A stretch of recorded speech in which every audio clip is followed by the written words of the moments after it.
여러분, 오늘날 우리가 살아가고 있는 이 시대를 다들 마지막 때라고 표현을 하는데요. 그래서 교회를 다니지 않는 사람들조차도 요즘에 일어나는 이스라엘 전쟁과 또한 미국과 러시아 등등 마지막 때에는 정말 이들이 다 전쟁을 일으키는가에 대한 질문들은 오늘날에도 끊임없이 이어지고 있습니다. 그렇다면 성경에서는 이 마지막 때의 징조들에 대해서 어떻게 말씀하고 있을까요? 우선 정답부터 말씀드리면 성경에 나오는 이 마지막 때에 일어나는 일들의 베이스 장소는 바로 이스라엘이기 때문에 오늘날 이스라엘에서 일어나는 사건들을 자세히 살펴보면 물론 때와 시기는 예수님의 말씀처럼 정확히는 알 수 없지만 예수님의 재림에 대해서 그리고 하나님의 시간표 속에 있는 우리의 위치를 어느 정도는 파악할 수는 있게 된다는 것입니다. 먼저 에스겔서 38장에 보면 마지막 때에 일어날 전쟁에 대해서 곡과 마곡의 전쟁이라고 나와 있습니다. 이 전쟁은 곡과 마곡, 지금의 러시아, 이란, 터키 이 세 나라가 이스라엘을 침공할 것이라고 나와 있는데, 그런데 이 전쟁이 워낙 큰 전쟁이니까 그 전에 소소한 분쟁이 일어날 수밖에 없다는 것이 대다수 학자들의 의견입니다.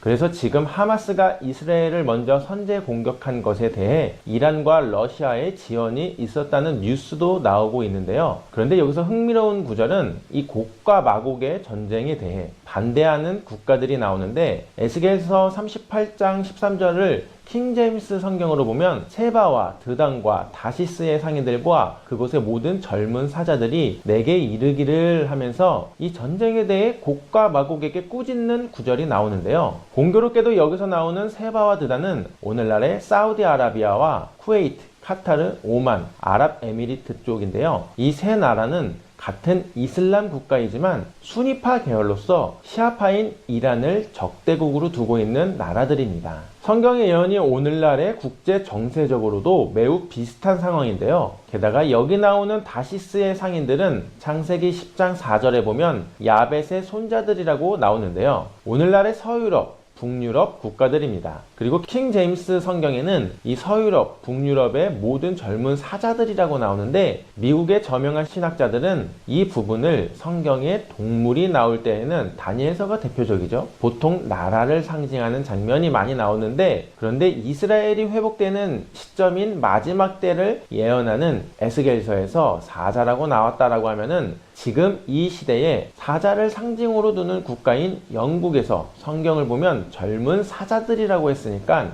영국에서 생겨난 새로운 나라들이라고 해석을 합니다. 즉 오늘날의 잉글랜드, 호주, 뉴질랜드, 또한 중요한 것은 영국으로부터 생겨난 미국까지 이 모든 신생 국가들이 이 곡과 마곡의 전쟁에 반대를 할 것이다, 이렇게 추측을 하는데요. 이것은 현재 국제 정세를 봐도 정확히 맞아떨어지는 상황입니다. 바이든 대통령이 지난 10월 9일에 이스라엘을 방문했고, 이스라엘을 지키기 위해 미국의 항공모함 2대가 파견되어 있으며 미국 정부는 이스라엘을 지원하기 위한 예산을 편성하고 있습니다. 이렇게 미국이 이스라엘에 대해 열정적인 이유는 무엇일까요? 미국이 이스라엘에 대한 강력한 지원의 배경에는 다양한 이유가 있습니다. 그중 하나는 유태인 아메리칸 커뮤니티의 영향력입니다. 미국 내에서 유태인들은 경제, 언론, 정치, 미디어 등 다양한 분야에서 리더자로서 역할을 하고 있습니다. 이로 인해 미국은 유태인 커뮤니티의 지원과 연대를 갖고 있으며 이것이 미국의 이스라엘에 대한 열정적인 지원으로 이어지고 있습니다. 게다가 유태인 커뮤니티의 미국 내에서 단결력은 미국 정치에도 영향을 미치고 있습니다. 예를 들어 유태인 커뮤니티가 특정 후보나 정책을 지지할 경우 그 후보나 정책은 유태인 표를 의식하게 되며 이는 선거에서 중요한 역할을 합니다. 이러한 이유로 바이든 대통령이 이스라엘을 직접 방문하고 지원을 강화하고 있는 것으로 보입니다. 특히 미국은 내년에 대통령 선거가 있습니다. 바이든 대통령의 일정은 앞으로 선거에 유리하게 행동할 것입니다. 그렇기 때문에 미국의 행동은 미국 국민들이 이스라엘에 대해 어떻게 생각하느냐에 따라서 달라질 수밖에 없다는 것입니다. 예를 들어서 이스라엘에 대한 국민들 지지율이 소수로 전락하게 되면 미국은 다음 이스라엘 위기 때 도와주지 않을 않을 가능성이 높겠죠. 물론 이번 이스라엘 전쟁까지는 열심히 도울 것 같은데 다음번에는 미국이 어떻게 할 것인가의 데이터가 나와 있는데 그 내용이 꽤 충격적입니다. 2019년부터 2022년까지의 미국 국민들의 이스라엘에 대한 호감도를 살펴보면 이 기간 동안 전체적으로 64%에서 67%로 3% 증가한 것으로 나타납니다. 또한 팔레스타인에 대한 호감도도 46%에서 52%로 증가한 것으로 보여집니다. 이로써 이스라엘과 팔레스타인 양쪽에 대한 호감이 상승했다고 볼 수 있습니다. 그러나 이 데이터는 전쟁이 없던 시기에 대한 것이므로 현재의 호감도가 이번 이스라엘 팔레스타인 전쟁으로 인해 어떻게 변화하는지 분석이 필요합니다.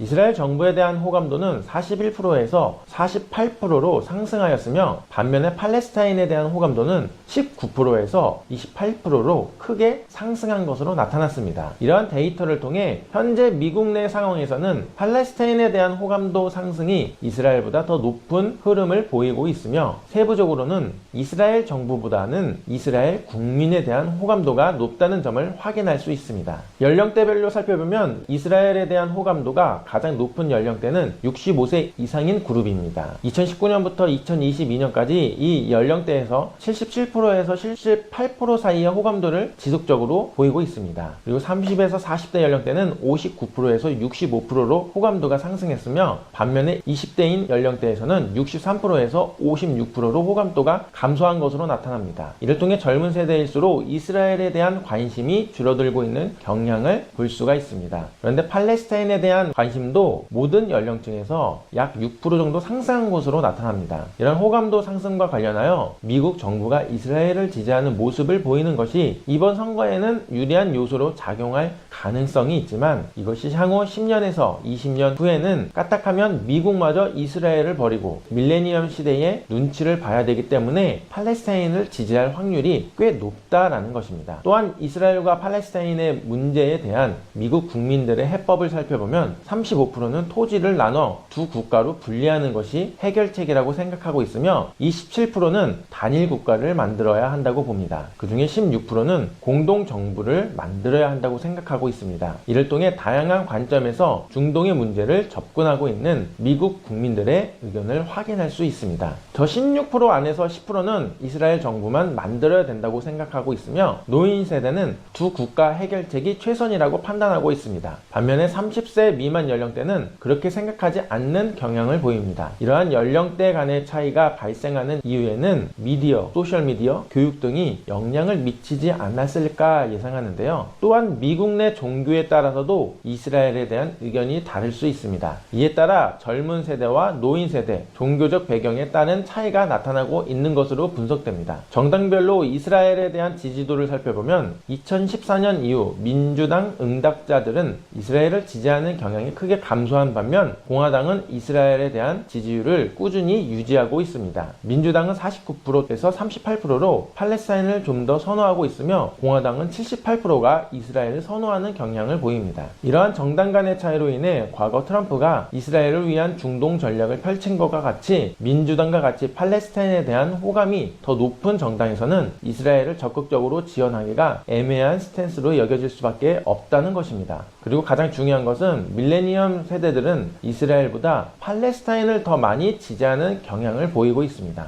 특히 민주당의 젊은 지지자들 중심으로 팔레스타인 지지율이 상승한 것으로 보입니다. 따라서 바이든 대통령은 굉장히 어려운 상황에 처한 것으로 볼 수 있습니다. 이렇게 기독교 국가인 미국의 정서를 마귀와 교육과 미디어를 통해 팔레스타인 쪽으로 계속 몰아가고 있는 이유는 바로 마지막 때에 곡과 마곡의 전쟁을 위해서 이끌고 있다, 영적으로 이렇게 생각해 볼 수가 있는데요. 하지만 이러한 불리한 상황에서 이번 전쟁을 통해 앞으로 미국 내에 잔인하게 민간인을 납치하고 학살하는 팔레스타인을 보는 견해가 많이 달라질 수 있겠다라는 예상이 지배적입니다. 이것 또한 하나님의 섭리인 것이죠. 이렇듯 마지막 때를 가면 갈수록 마귀는 점점 더 악해지고 보다 더 강력한 방법으로 하나님이 사랑하신 이스라엘을 포함한 미국과 한국의 크리스찬들을 우는 사자와 같이 공격하고 있습니다. 하지만 성경의 주요 예언은 세상의 공격에 대한 경고와 방어 수단이 됩니다. 그 이유가 성경에 기록된 예언은 변하지 않는 하나님의 뜻과 계획을 나타내기 때문에 아무리 미국 내 교육과 미디어가 팔레스타인을 지지하게끔 노력을 해도 이번 전쟁으로 인해 어쨌든 미국 내에 이스라엘 지지가 더 커지지 않았습니까? 이 말은 즉 세계 최고의 군사력을 지닌 미국이 앞으로도 계속 국민들을 의식해서 이스라엘 편을 들 수밖에 없는 상황이 이어질 수 있다는 것입니다. 그러므로 마지막 때를 살아가고 있는 지금 다시 한번 하나님의 계획과 뜻을 이루기 위해 시편 122편 6절의 말씀처럼 예루살렘을 위하여 평안을 구하라. 예루살렘을 사랑하는 자는 형통하리로다 라는 말씀과 함께 이스라엘 회복을 위하여 기도하고 성경 말씀을 더욱더 사랑하는 믿음의 공동체가 되어야겠습니다.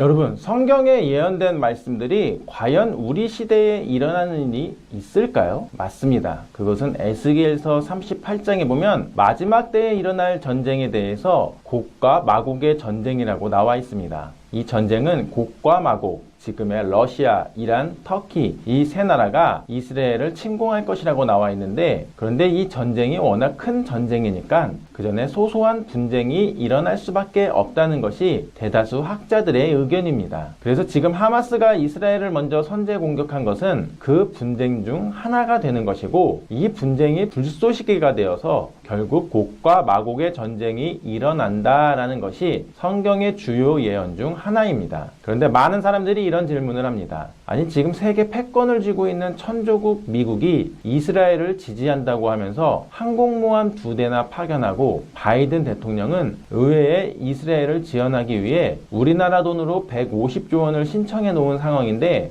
과연 미국에 비해 상대적으로 약한 러시아와 이란과 터키가 미국의 그림자에 놓여있는 이스라엘을 쳐들어갈 수 있을까? 라는 질문인데요. 그렇다면 미국은 이스라엘을 배신하는 것인가? 아니면 미국의 힘이 앞으로 곡과 마곡에 비해 점점 더 약해지는 것인가? 둘 중에 하나라는 것인데, 과연 마지막 때의 말씀의 성취와 관련하여 미국을 포함한 이스라엘과 곡과 마곡의 나라들은 어떻게 성경의 주요 예언대로 움직일까요? 먼저 성경은 요한계시록 9장 13절에서 21절까지 보면 마지막 때에 유브라데 강 유역에서 큰 전쟁이 일어난다고 기록되어 있습니다. 유브라데 강은 터키에서 시작되어 시리아, 이라크, 이란에 걸쳐 흐르고 있죠. 그리고 요한계시록 9장 14절에서 16절에 보면 인류의 3분의 1을 죽이기로 예비한 2억 명의 마병대 이야기가 나옵니다. 또 요한계시록 16장 12절에 보면 또 6번째 천사가 그 대접을 큰 강 유브라데 소돔에 강물이 말라서 동방에서 오는 왕들의 길이 예비되었더라 라고 기록되어 있습니다. 과연 2억 명의 군사들이 마지막 때 어느 나라 군사들인지 알 수 없지만 미국의 저명한 신학자들은 동방에서 가장 군인수가 많은 나라를 조사한 결과 이것이 중국을 이야기해야 하는 것인지 정확히 알 수는 없지만, 또한 이 문제를 가지고 신학자들마다 서로 의견이 다르기는 하지만 어찌되었든 우리는 마지막 때 중국의 행보를 더욱 예의주시하며 지켜봐야 된다는 것입니다. 최근에 중국 이슈가 있었는데 바로 리커창이 사망한 것입니다. 리커창은 중국의 2인자였습니다. 그리고 상하이방입니다. 시진핑 주석이 사면임을 할 때 후진타오를 회의에서 끌어낸 적이 있었습니다. 그리고 리커창이 수영 중에 갑자기 심장마비로 사망을 했는데요. 포털에는 리커창 사망 순위를 지우고 있고 국민들은 추모를 하고 있습니다. 중국에는 어떤 당들이 있냐면 태자당, 상하이방, 공청당 이렇게 3개가 있습니다. 이것에 대해 먼저 알아볼 필요가 있는데요. 태자당은 주요 정치 권력자 2세 모임이라고 볼 수 있습니다. 혁명, 원로들, 고위직, 자제로 구성되어 있는데 여기 시진핑과 왕치산이 있습니다. 시진핑이 주석에 오르면서 태자당의 전성기가 왔습니다. 상하이방은 1980년대 중반 천안문 사태 이후에 실세로 등장한 사람들인데요. 상하이 출신 인사들로 구성되어 있어요. 등소평이 짱쩌민을 총서기로 임명하면서 실제로 떠올랐고 짱쩌민이 자신을 지지하는 상하이 세력들을 중앙정계로 등용을 해서 그동안은 상하이방의 군부를 쥐고 있었습니다. 그런데 시진핑 3기에 들어서 군부를 물갈이한다는 뉴스들이 나오고 있는데 상하이방 인사들을 몰아내고 휴자진으로 구성하는 게 아닌가 이렇게 예상되고 있습니다. 그 이유가 권력을 장악하면 군부를 장악해야지 나중에 쿠데타를 예방할 수 있겠죠. 그러니까 권력을 지금 공고히 하는 단계다라고 볼 수 있습니다. 그 다음에는 공청당인데요. 공산주의 중국 공산당이 지도하는 청년 조직입니다. 여기에 후진타오와 리커창이 있습니다. 공산당 하부 조직이었는데 지도부 경험자들을 따로 모아서 만든 게 이 공천당입니다. 원래는 천안문 사태 때 권력이 소멸되었다가 2002년 후진타오가 총서기에 오르면서 다시 권력을 잡았고 여기에 2인자가 리커창이었던 것입니다. 중국은 국가주석을 5년 단위 10년을 집권합니다. 그리고 다음 파벌에 권력을 넘겨주는 집단 지도 체제인데요. 여기서 시진핑은 사면임을 시도했습니다. 즉 하나의 파벌이 권력을 독점하기 시작한 것인데 과거 역사에서 많이 볼 수 있듯이 강력한 중앙 집권의 힘이 있을 경우 문제없이 진행합니다. 그런데 경제가 안 좋아지면 민심이 안 좋아지고 변고가 발생합니다. 보다시피 중국의 실업률이 되게 심각합니다. 도시 실업률이 5%이고요. 청년 실업률은 21%입니다. 일자리가 없다는 것이죠. 리커창이 했던 말이 뭐냐면 6억 명은 월급 17만 원밖에 되지 않는다. 이런 말을 했어요. 중국의 빈민이 너무 많고 동부지역 부자들이 너무 많다는 것입니다. 빈부격차가 상당히 벌어져서 빈민들의 불만이 극에 달했다는 것이죠. 그리고 이 말에 국민들이 굉장히 많이 호응을 했습니다. 그리고 얼마 지않아 리커창이 사망을 했고요. 이때 할 수 있는 일은 경제적으로 부양책을 써서 민심 동요를 막거나 외부와 전쟁을 통해서 관심을 밖으로 돌리거나 반대파를 확실히 제거해서 싹을 잘라버리거나 이렇게 해야 되겠죠. 그런데 지금 리커창이 갑자기 심장마비로 죽었는데 경제가 살아날 기미가 안 보이니까 민심이 요동되기 시작했다는 것입니다. 그래서 중국이 계속 언론을 통해 무슨 말을 하냐면 대만과 전쟁을 벌이겠다고 말하고 있습니다. 국민들은 또 그 말에는 동의를 해요. 이것이 왜 문제가 되냐면 참고로 중국은 기독교 박해 국가입니다. 지금 현재 가자지구에서 이스라엘의 작전이 펼쳐지고 있고 이스라엘 전쟁이 저렇게 확대가 되니까 사실은 고민이 많은 인물이 하나 있습니다. 맞습니다. 당연히 우크라이나입니다. 왜냐하면 현재까지 미국은 우크라이나 지원을 750억 달러, 100조 이상을 넣었습니다. 이것은 사실상 압도적인 지원 규모라고 볼 수 있습니다. 그런데 우크라이나에서 전쟁이 안 끝나고 있죠. 그래서 바이든이 미국 의회에 가서 바로 얼마 전에 150억 달러의 예산 배정을 요구했습니다. 이스라엘과 우크라이나를 군사적 인도주의로 지원하기 위해서 147조, 한 150조 가까운 예산을 배정해달라. 우크라이나와 이스라엘 지원 예산을 긴급 요청한다. 미국의 리더십이 지금 이스라엘과 우크라이나를 돕기 위해서 긴급하게 요청이 필요하다. 미국의 국가 안보를 위해서 필수적인 상황이다. 그러면서 하원 의원은 이런 얘기를 했습니다. 우리 공화당이 결의한 것 중에 하나는 우리는 중동에서 가장 중요한 동맹과 함께 할 것이라는 것이고 그것은 이스라엘입니다. 이렇게 언급을 했고 그런데 지금 우크라이나가 미국의 지원을 더 받아야 되는데 이스라엘 쪽으로 쏠리니까 어려워지고 있다는 것입니다. 하지만 사실 더 큰 우려를 갖고 있는 나라도 있습니다.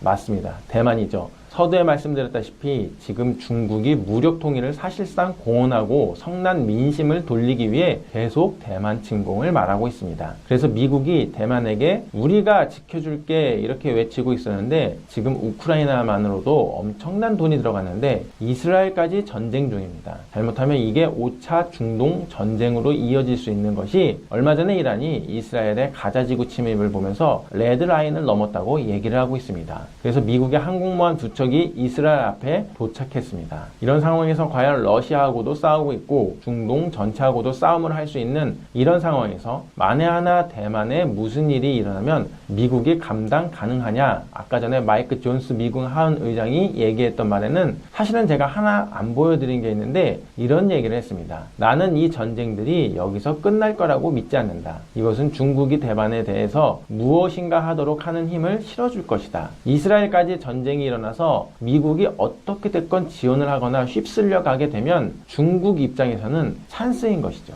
물론 미국은 대만도 버리지는 않을 것이고 우리에게는 관리 책임이 있다고 말하고는 있지만 돈이 무한한 건 아닌 것이죠. AP통신은 이렇게 얘기를 했는데 우크라이나와 중동이 현지 미국의 가장 시급한 관심인 건 맞지만 글로벌 영향을 위한 핵심 투쟁 지역은 어디냐? 아시아라는 것입니다. 왜냐하면 미국의 핵심적인 라이벌은 현재 중국이기 때문에 아시아에서 전쟁이 나면 과연 미국이 현재 상황에서 감당이 가능할까? 동맹국들이 미국의 과부하에 대해 우려하고 있다라는 보도를 하기도 했습니다. 최악의 시나리오는 미국의 라이벌들, 러시아, 중국, 이란 이런 라이벌들이 동시다발적으로 일어난다면 어떻게 될까? 특히 이미 우크라이나 하나만으로도 미국의 부담은 현재 과부하인데, 그런데 여기에 이스라엘과 중동이 만약에 더해진다? 이게 우크라이나보다는 작지는 않을 것 같은데, 만약에 정말로 거기다가 중국과 대만에 무슨 일이 일어나면 큰일이 나겠죠. 중국은 상황이 다릅니다. 미국이 전력을 쏘아도 어떻게 될지 알기 힘든 판에 멀리 있으니까, 물론 1대1로 싸우면 미국이 이기겠지만 우크라이나 대 러시아, 이스라엘 대 중동,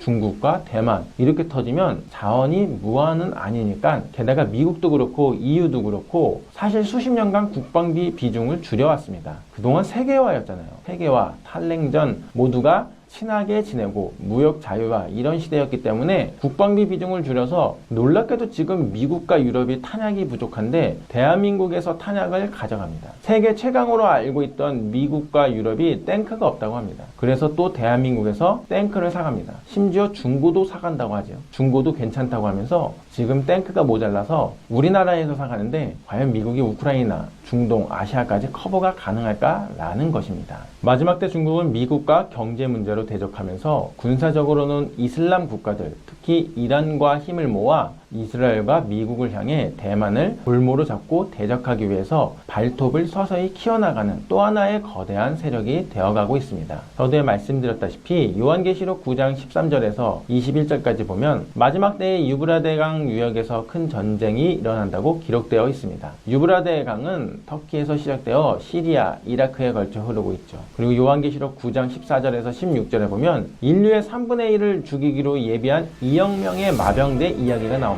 또 요한계시록 16장 12절에 보면 또 6번째 천사가 그 대접을 큰 강 유브라데 소돔에 강물이 말라서 동방에서 오는 왕들의 길이 예비되었더라 라고 기록되어 있습니다. 과연 2억 명의 군사들이 중국을 이야기해야 하는 것인지, 또 동방에서 오는 왕이 중국을 이야기하는 것인지 신학자들마다 서로 의견이 다르기는 하지만, 어찌되었던 우리는 마지막 때 중국의 행보를 더욱 예의주시하며 지켜보면서 또한 신앙의 자유를 지키기 위해 노력하고 있는 미국과 이스라엘과 우리나라를 위해 함께 기도해야겠습니다.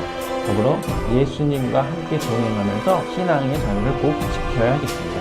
여러분, 성경의 주요 예언들 중 과연 우리 시대에 일어나는 일이 있을까요? 맞습니다. 그것은 바로 저 중동 땅에 1948년에 생긴 이스라엘을 볼 때마다 우리는 성경의 에스겔서 37장부터 39장에서 말씀하고 있는 주요 예언이 성취된 장면을 목격할 수 있게 되었는데요. 이유가 미국에서 가장 유명한 신학교 중 한 곳인 댈러스 신학대학교의 교수님이셨던 월브우드 박사님은 에스겔서 38장에서 39장에 예언된 마지막 때에 일어날 성경의 주요 예언 중 하나인 곡과 마곡의 전쟁에 대해서, 곡과 마곡이 결국 이스라엘과 전쟁을 벌일 것인데, 이 곡과 마곡이란 지금의 이란, 튀르키예, 러시아를 가리키는 것이고, 이 전쟁이 일어나려면 워낙 규모가 큰 전쟁이라 갑자기 일어날 수는 없기 때문에 우리가 사는 이 시대에 끊임없이 이 세 나라와 이스라엘은 분명 분쟁을 겪을 것이다 라고 말씀을 하셨습니다. 즉 예수님의 재림이 가까워질수록 나타나는 현상 중 하나는 이스라엘의 회복인데, 그것이 저 중동 땅에 1948년에 생긴 이스라엘의 건국으로 이어졌고, 그리고 또 한 가지 현상은 그 나라가 건국이 되면 곡과 마곡의 전쟁이 일어나기 위해서 끊임없이 이란, 튀르키예, 러시아와 이스라엘은 분쟁이 일어나게 된다는 것인데, 그렇다면 왜 곡과 마곡의 전쟁이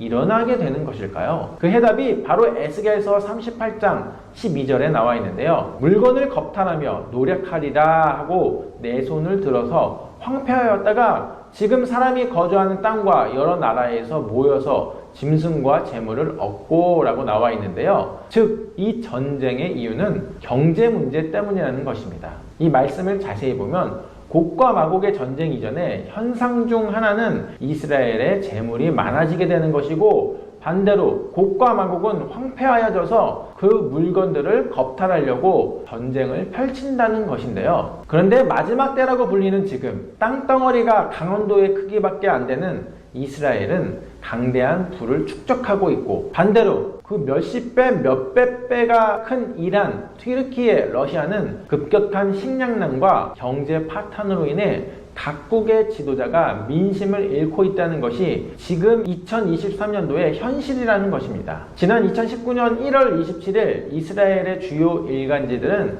2019년 2월부터 이스라엘 앞 바다에 있는 레비아탄 가스전 건설을 위한 기초 공사가 곧 시작될 것이라고 일제히 보도했습니다. 이날 같은 신문에서는 이제부터 이스라엘의 지중해 앞바다에 있는 레비아탄 가스전에서는 곧 천연가스가 솟아나게 될 것이며 이스라엘은 석탄 에너지에서 벗어나 에너지 독립국가로 탈바꿈하게 될 것이라는 소식을 전했습니다. 이스라엘 연안에서 125km 떨어져 있는 레비아탄 가스전은 지난 2010년에 발견되었다고 합니다. 사실 그동안 이스라엘은 엄청난 양의 원유를 뽑아 올리는 아랍 국가들로 둘러싸여 있었지만 유독 이스라엘은 원유가 생산되지 않는 어찌 보면 참 불행한 나라였습니다. 70년이라는 결코 길지 않는 역사의 현대국가 이스라엘은 유대인 특유의 경제관념으로 돈도 많이 벌어왔고 또 주변에 여러 아랍 국가들에 둘러싸여 있지만 꿋꿋하게 버텨내는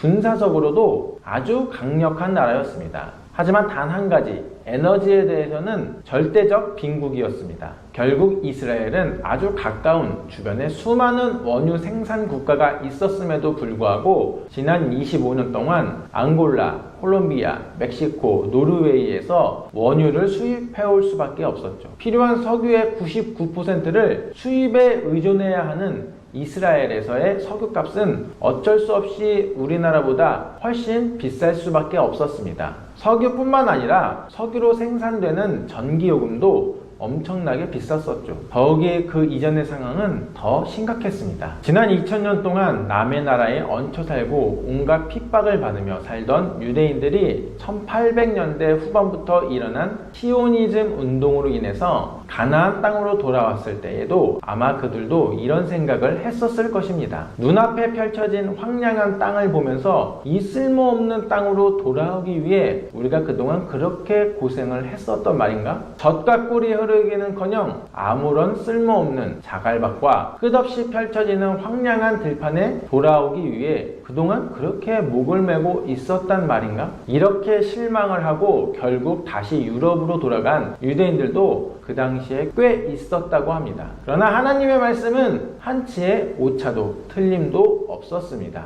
그로부터 100년이 지난 지금 이스라엘 땅은 이렇게 기름과 가스가 뿜어져 나오는 놀라운 땅이 되어 있지 않습니까? 이게 젖과 꿀이 흐르는 땅이 아니고 무엇이겠습니까? 게다가 사해바다에서는 천연자원도 발견이 되었습니다. 흔히 사해라고 하면 죽은 바다라고만 생각합니다. 주변에 강물이 흘러들어 가지만 흘러나가지 못하니 염분이 너무 높아 아무런 생물도 살지 못하는 바다입니다. 그러나 근래에 와서는 다양한 천연 자원이 발견되고 사해바다의 놀라운 치료 효과가 입증되면서 오히려 생명의 바다라는 별칭이 붙기 시작했습니다. 그래서 이 사해바다로 인해서 이스라엘은 엄청난 자본을 획득할 수 있게 되었던 것이죠. 그러므로 우리 크리스천이 깨달아야 할 부분이 이 사건을 통해서 한 가지 있습니다. 바로 성경을 잘 읽어보자라는 것입니다. 지금 이스라엘을 대적하는 곡과 마곡의 세력들은 성경의 예언대로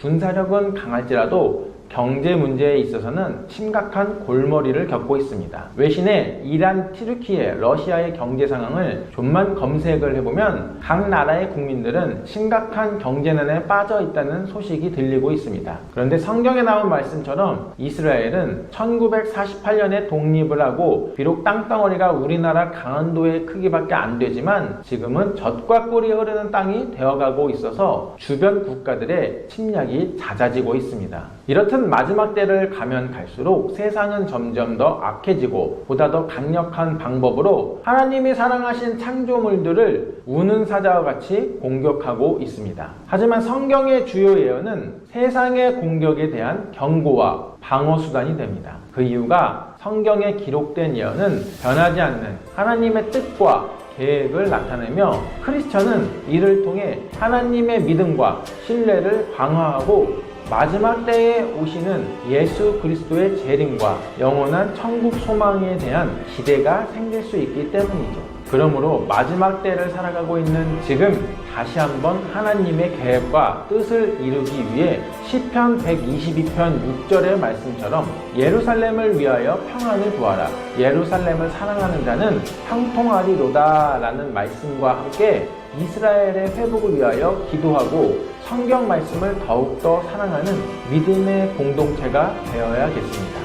여러분, 우리가 지금 진짜 마지막 때를 살아가고 있다는 것은 누구도 부인할 수 없을 것입니다. 특히 이번 이스라엘과 하마스의 전쟁을 두고 교회를 다니지 않는 사람들조차도 과연 이 전쟁은 언제 끝나는 것인가? 또한 이란이 참전한다는 뉴스도 나오는데 그럼 5차 중동 전쟁으로 이어지는 것은 아닌가? 5차 중동 전쟁이 터지면 미국도 참전할 텐데 그럼 3차 세계대전으로 확대되는 것은 아닌가? 또한 이 틈을 타서 중국이 대만을 침공하는 것은 아닌가? 그럼 또 북한도 움직이지 않을까에 대한 여러 가지 질문들이 쏟아지고 있는데요. 그런데 한 가지 확실한 것은 이 전쟁을 통해 성경의 주요 예언서 중 하나인 다니엘서와 요한계시록에 나와 있는 마지막 때 일어날 예언이 성취가 될 확률이 굉장히 높아졌다라는 것입니다. 다니엘서 7장에 보면 네 짐승이 나오는데 사자, 곰, 표범, 열불 짐승은 하나의 짐승으로 나타납니다. 다니엘서에는 이 네 개의 짐승은 개별로 존재하고 짐승은 각 나라를 상징한다고 다니엘서 7장 17절에 나옵니다. 그런데 계시록 13장에 가보면 짐승이 하나입니다. 그러면 어떻게 된 것일까요? 다니엘서 7장 23절에 보면 넷째 짐승은 땅 위에서 넷째 왕국이 될 터인데 이 왕국은 모든 왕국과 달라서 온 땅을 삼키고 짓밟아 산산조각 낼 것이요 라고 나와 있는데 그런데 이 짐승들이 하나로 합쳐지게 됩니다.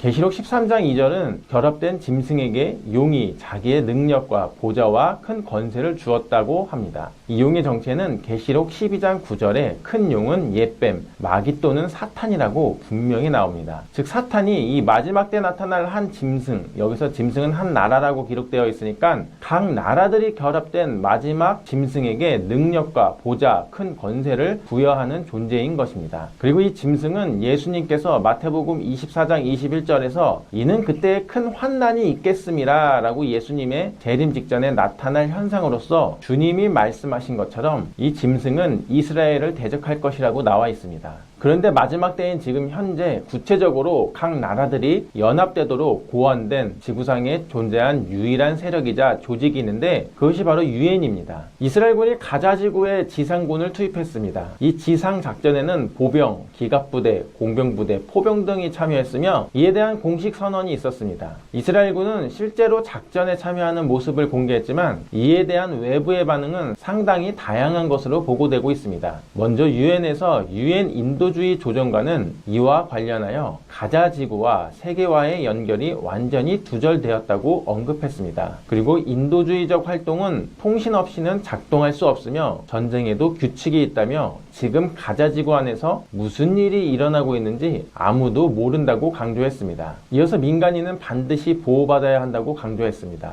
또한 WHO 사무총장은 직원 및 의료시설과 전혀 연락이 닿지 않는다며 환자들의 상태 및 사태 발생 정도를 알 수 없으며 안전한 피난처를 찾을 수 있는지 알 수 없다고 언급하면서 대단히 고통스러운 순간이 지나가고 있다고 밝혔습니다. 이러한 상황으로 인해 어떤 집단 학살이나 대량 살상이 날까봐 두렵다는 뉘앙스를 전달했습니다. 또한 유니세프 사무총장은 가자지구와 팀원들과의 연락이 두절되었다며 100만 아이들의 안전을 극도로 우려한다고 언급했으며 이들은 반드시 보호되어야 한다고 강조했습니다. 마지막으로 유엔은 역사가 우리 모두를 지켜보고 있는 순간이라며 모두가 반드시 책임을 다해야 하며 이것은 진실의 순간이며 역사가 우리를 판단할 수 있는 순간이라고 강조했습니다. 그리고 나서 이스라엘의 지상군이 가자지구에 진입한 후에 유엔 총회가 몇 시간 만에 긴급 소집되었습니다. 이 소집된 총회에서는 인도주의적 휴전을 요구하는 요르단 결의안이 채택되었습니다. 이 결의안은 즉각적이고 국제법을 준수하도록 요구하는 내용을 담고 있으며 120개 국가가 찬성하고 미국을 포함한 14개 국가가 반대했을 때 영국과 한국을 포함한 45개국은 기권했습니다. 결국 인도주의적 휴전과 국제법 준수를 촉구하는 요르단 결의안은 통과되었습니다. 이날 미국은 이 결의안에 반대표를 던지면서 미국 국가안보회의 국제회의 대변인 존 커비는 이에 대해 이스라엘군의 분쟁에 대한 접근 방식에 우리는 우려하고 있는 것은 사실이다. 하지만 미국은 이스라엘에 어떤 레드라인을 설정한 것은 아니다. 그들이 알아서 행동하는 것이라고 생각한다 라고 언급했습니다. 유럽도 이렇게 얘기를 했습니다. 우리는 이스라엘 보고 하지 말라는 것이 아니다. 하마스를 공격하거나 추격할 그들의 권리를 존중하기 때문에 하지 말라는 건 아닌데 어떻게 해야 되냐? 국제법을 준수할 것을 기대한다. 이것이 굉장히 무시무시한 얘기입니다. 여러분, 위에서 말씀드렸던 단체들 중에 유니세프, WHO는 다 UN 산하기관들입니다. 그런데 공교롭게도 지금 이스라엘이 먼저 피해를 입었는데도 불구하고 이스라엘 작전을 반대하고 있죠. 게다가 유럽의 나토는 국제법을 준수하라고 말하고 있습니다. 이 국제법은 무엇일까요? 정답부터 말씀드리면 UN 수립을 지지하는 운동가들이 세운 단체입니다. 즉, 각 나라의 주권은 필요 없다. 우리는 하나의 정부만 필요하다라는 슬로건을 걸고 UN을 통해 세계 최초의 국제 범죄를 수사하고 재판하는 국제기관입니다. 2002년 7월 1일에 설립되었으며 국제형사재판소 조약에 따라 국제적인 범죄를 처리합니다. 이 기관은 국제사회에서 가장 높은 범죄로 인정되는 세 가지 범죄인 집단살인, 인류에 대한 범죄, 전쟁 범죄를 수사하고 심리합니다. ICC는 미국, 중국 등 일부 주요 국가를 포함한 123개국이 가입해 있으며 현재는 이 기관이 인정하는 모든 국가에서 발생한 범죄를 수사하고 있습니다. 실제로 세르비아 전 대통령이었던 밀로셰비치가 이곳에서 종식령을 받은 것이 대표적인 예입니다. 그런데 지금 이스라엘 전쟁을 바라보면서 유엔과 ICC는 이스라엘 공격에 대한 집단살인, 인류에 대한 범죄, 전쟁 범죄 안에서 이스라엘 공격을 바라보고 있다는 것입니다. 이것은 한 나라가 무장 테러리스트 단체에게 공격을 받고 민간인들까지 학살을 당했는데 이것들을 무시하고 오직 이스라엘에게만 책임을 전가한다는 느낌이 매우 석연치 않다는 것입니다.